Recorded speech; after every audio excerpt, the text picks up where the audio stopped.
Имам чувството, че от този прозорец ми се видя дулото на снайпера, брат. Казвам ти, не знам дали е илюзия. Ти ще кажеш. Виждаш ли там горе малкия прозорец?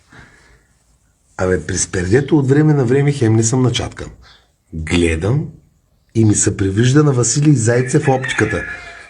Докато не ме предадеш, никога няма да предам. Целият свят да е срещу теб, да станеш наркоман, комарджия. Ако ти ме не ме приебеш, ще застана, ако ще целият свят да кажа, че си шматка. Аз и моята бригада. Да, аз съм човек, където застава напреди, аз съм шефа. Тръгвам първи в милето, тръгвам с патлака, с бронирана жилетка, с какво трябва. Аз работя с пистолет и мачете и ятаган. Много съм добър из двете, аз съм мръсен самурай, аз съм мръсен колон. Аз съм гладиатора, братле. Аз съм гладиатора.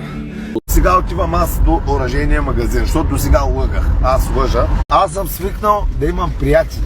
Истинският мъж мой се извинява, братле, разбираш, само шматката е комплексар. Разбираш ли, истинският мъж, като направи грешка, ще каже, брате, ти не бях това, но аз съм или това, онова, така направих това. Какво ще прави с Слави Клашера, бе? Какво ще говоря с този човек? Ти за мен си номер едно, но по принцип си алкохолик, наркоман и бухем.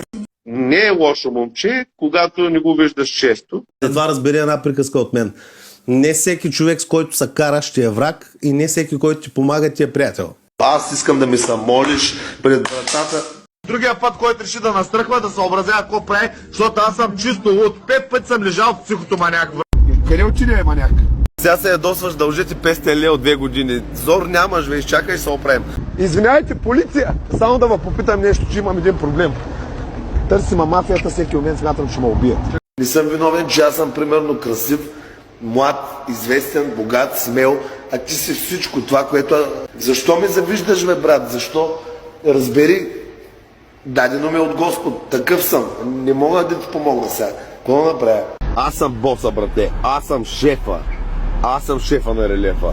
Аз плащам, аз им давам, аз разпределям пачките в андерграунд. 2-3 пъти им казвам, не съм добре, ще дойда. Ще презареждам пълните в движение, аз съм Джейсън Борн, ще възстрелям, ще бягам, ще скачам като Робокоп, физически не си подготвен, нито психически. Аз съм номер едно, брате. Те си мислят, че това е някакъв цирк. Васил Бошков ми се обади с нощи и ми каза, моето момче, искаш ли ти реша проблема да дойдеш да се мяткаш с мен в Дубай?